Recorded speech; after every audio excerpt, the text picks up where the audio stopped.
Goed 3/4 van de ondervregen Friesen zaait zoent de komst van de F-35 meer en swidderloe te jaren van de strieljagers op een vleerbasis Ljouwert. In de omkrietens waren dat verzoensklachten. Hege bloeddruk, sliepklachten, volle meer concentratiestoornissen.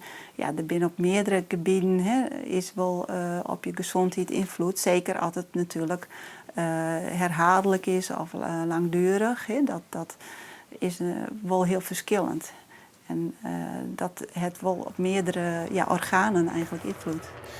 Met alleen nog om een vleerbasis heen, hè, is de lijst van het lood. Ik in plakken verderop, zeggen ze de meesken, dat ze de vleertuigen binnendoor goed jaren kennen.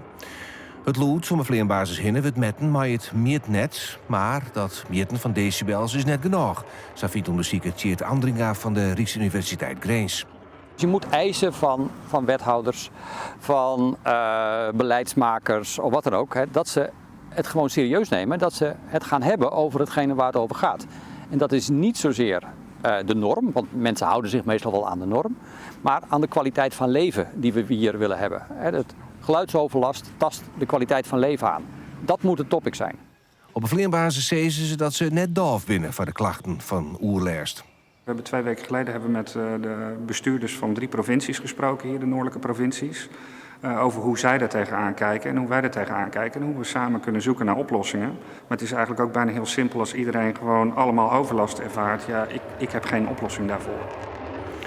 Daarom vindt Andringa dat de meeste knats een klacht hebben die gewoon iets in die matten. Dan kan je een goed beeld krijgen van waar de oerlijst zit.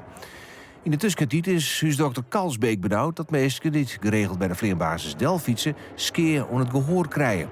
Zij vindt dat die mensen gehoorbescherming dragen moeten. Dat krijgt zoals het personeel van de vleerbasis, die heeft dat ook.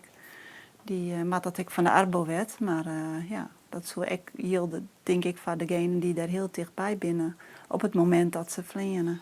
De Friesland-doc F-35 wat hing het dus boven de holle is sneu te zien op NPO 2 en 9 op Omroep Friesland.